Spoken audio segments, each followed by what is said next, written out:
Hello, I'm Sebastian. Welcome to 9 Trees podcast. Today, I will summarize and review the book.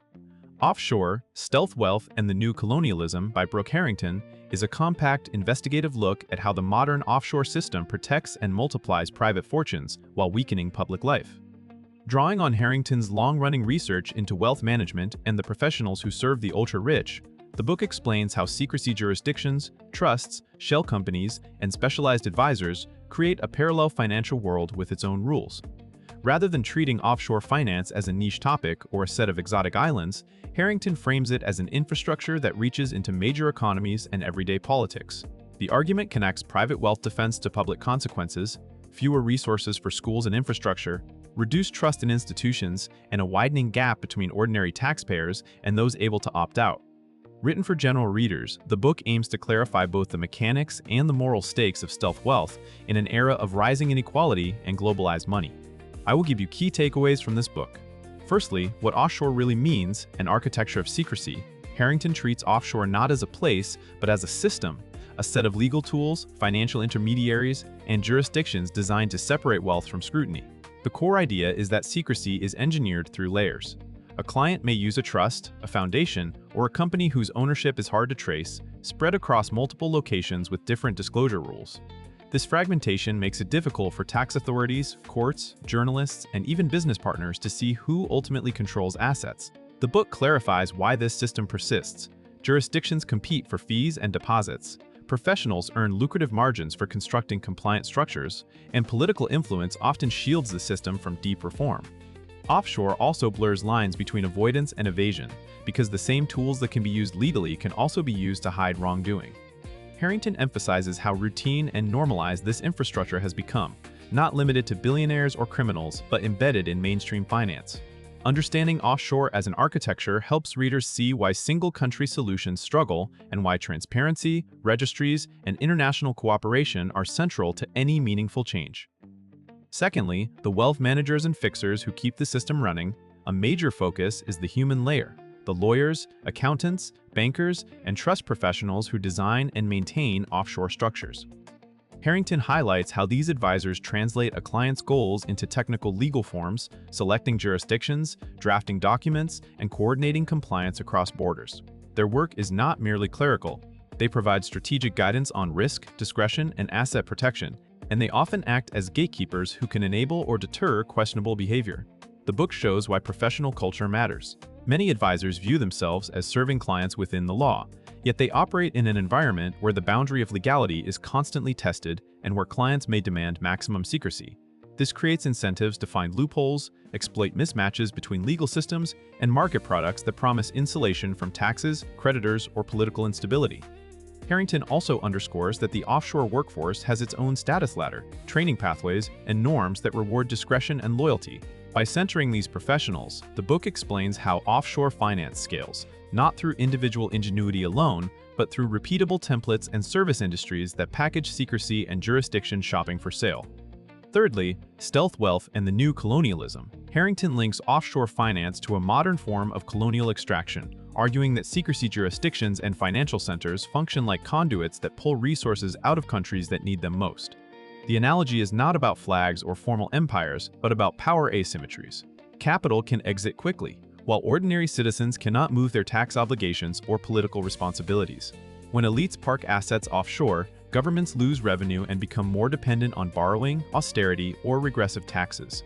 Over time, this can undermine state capacity and democratic accountability, especially in countries where public institutions are already fragile. Harrington frames stealth wealth as a way to enjoy the protections of stable states while withholding the contributions that fund those protections. The effect resembles colonial arrangements in which value is extracted and decision-making is displaced elsewhere. The book also points to how offshore can shape domestic politics. Leaders may be compromised by hidden holdings, reformers can be outspent, and public trust erodes when citizens suspect that rules apply differently to the powerful.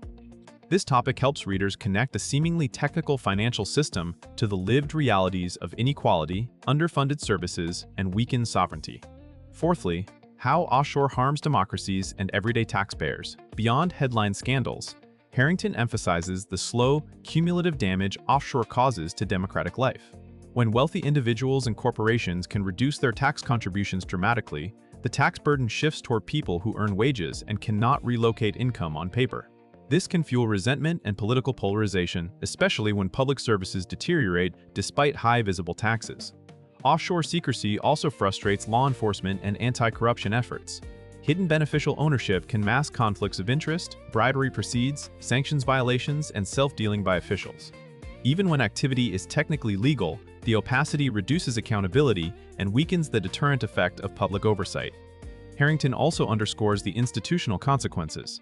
Governments that cannot reliably tax mobile capital may compete by lowering rates, creating a race to the bottom that further shrinks revenue. Meanwhile, public faith in fairness declines when citizens perceive that compliance is optional for the rich. The book frames these outcomes as structural, not primarily moral failings of individual actors. By showing how offshore becomes a normal feature of global capitalism, Harrington makes the case that democratic societies face a legitimacy problem unless transparency and equal enforcement are restored. Lastly, reform, transparency, and what real accountability would require. Harrington treats reform as possible but politically difficult because offshore finance is sustained by powerful beneficiaries and by the complexity that keeps it out of public view. The book points toward transparency as a foundation. Clear beneficial ownership registries, stronger reporting requirements, and better information sharing between jurisdictions. Yet transparency alone is not enough if enforcement is weak or if loopholes remain in trust law, corporate registration, and professional regulation. Harrington highlights the need to address enablers by tightening rules on lawyers, accountants, and service providers who create opaque structures, including meaningful penalties and stronger due diligence. International coordination is presented as essential, since money moves across borders faster than any single regulator can respond. The book also suggests that public understanding matters. Offshore thrives when it feels too technical to contest, so explaining the system in accessible terms becomes part of reform. Ultimately, Harrington frames accountability as a question of democratic equality, whether states can reassert the principle that those who benefit most from stable legal and financial systems should also contribute proportionately to their upkeep. In conclusion, this book best suits readers who want a clear, non-technical explanation of offshore finance and why it matters beyond celebrity scandals.